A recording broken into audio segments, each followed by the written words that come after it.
अक्टूबर 7, 2023 को हमास ने इसराइल पर एक मैसिव रॉकेट अटैक करा, जिससे 1200 इसराइली नेशनल्स, जिनमें 35 यूएस सिटीजन भी शामिल थे, इन सब की डेथ हो जाती है और 252 इसराइली सिटीजन्स को हमास हॉस्टेजेस बना लेती है और इन्हें गाजा ले जाती है। जवाब में इसराइल ने गाजा पर फुल स्केल वार डिक्लेयर कर दी। 8 मंथ से चलती इस वार में तकरीबन 36,000 पैलेस्टीनियंस मारे जा चुके हैं और तकरीबन 21 लाख लोग अब तक बेघर हो चुके हैं और ये वार अभी तक रुकी नहीं है। और इस सब के पीछे बाइडेन एडमिनिस्ट्रेशन सपोर्ट कर रही है इसराइली हुकूमत को, ताकि गाजा से हमास का रूल खत्म कर दिया जाए और इसे भी इसराइली टेरिटरी में शामिल कर दिया जाए। लेकिन इस कॉन्फ्लिक्ट को पूरी तरह से अंडरस्टैंड करने के लिए हमें हिस्ट्री में पीछे जाना होगा। साल 1881 में रशियन एम्पायर के जार अलेक्जेंडर II का कत्ल हो जाता है और इल्जाम लगाया जाता है कि ऐसा ज्यूइश लोगों ने करा है, जिसके बाद रशियन एम्पायर में न्यू लॉज बनते हैं और ज्यूइश लोगों की जिंदगी वहाँ काफी मुश्किल में पड़ जाती है और उन्हें वहाँ प्रोसिक्यूट करना शुरू कर दिया जाता है। ठीक उसी तरह जिस तरह हिटलर ने इनसे डील करा था। उस वक्त के एक जर्नलिस्ट लियोन हिस्कर ने ज्यूइश लोगों को मोटिवेट करा कि वो अपनी पुरानी जमीन पैलेस्टाइन में माइग्रेट कर रहे हैं और वहाँ अपनी एक नेशन स्टेट एस्टेब्लिश करें। इसी मोटिवेशन के चलते तकरीबन 35,000 ज्यूइश लोग मेडिटेरेनियन सी के रास्ते पैलेस्टाइन में दाखिल होते हैं। यहाँ इन्होंने सक्सेसफुली अपनी एग्रीकल्चरल सेटलमेंट्स बनाई।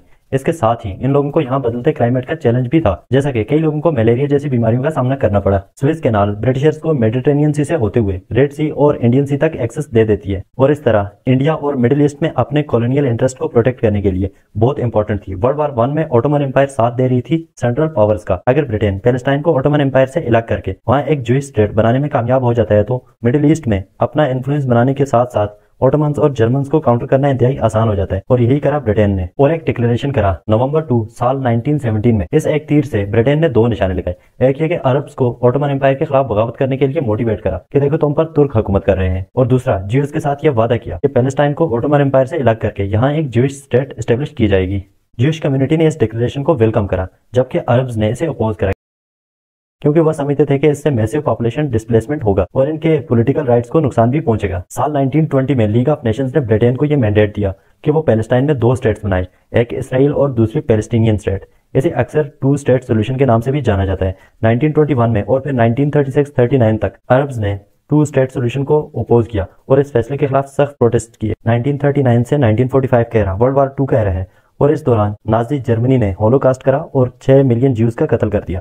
इस तरह ज्यूज के लिए दुनिया की सहमति बढ़ गई और कई एक ममालिक ने ज्यूइश स्टेट की एस्टेब्लिशमेंट को सपोर्ट करना शुरू कर दिया, जिसमें रशिया और यूएसए भी शामिल है। साल 1947 में यूएन की जनरल असेंबली में 2 स्टेट सोल्यूशन का रेजोल्यूशन पास हो जाता है, जिसमें इसराइल और पैलेस्टाइन की एस्टेब्लिशमेंट के साथ साथ जेरूसलम को एक इंटरनेशनल सिटी डिक्लेयर कर दिया जाता है। 1948 में इसराइल ने खुद को एक इंडिपेंडेंट स्टेट डिक्लेयर कर दिया, जिससे इसके आसपास के अरब कंट्रीज को काफी गुस्सा आया और इजिप्ट, जॉर्डन, सीरिया, लेबनान और इराक ने इसराइल पर अटैक कर दिया।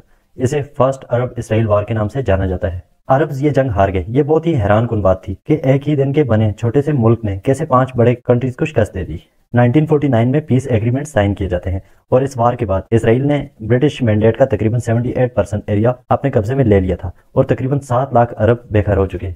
साल 1956 में हमें स्विस कैनाल क्राइसिस देखने को मिलते हैं, जिसमें इसराइल, ब्रिटेन और फ्रांस ने इजिप्ट को इन्वेट कर दिया ताकि स्विस कैनाल पर कब्जा किया जा सके, लेकिन इंटरनेशनल प्रेशर की वजह से इन्हें अपनी फोर्सेस को विड्रॉ करना पड़ा। 1967 में 6 डे वार के नाम से इसराइल और अरब्स के दरमियान में एक जंग होती है, जिसमें इसराइल इजिप्ट, सीरिया और जॉर्डन पर हमला कर देता है, जिससे West Bank, Gaza strip, east Jerusalem, Sinai peninsula और गोलन हाइट्स इसराइल के कंट्रोल में चली जाती हैं।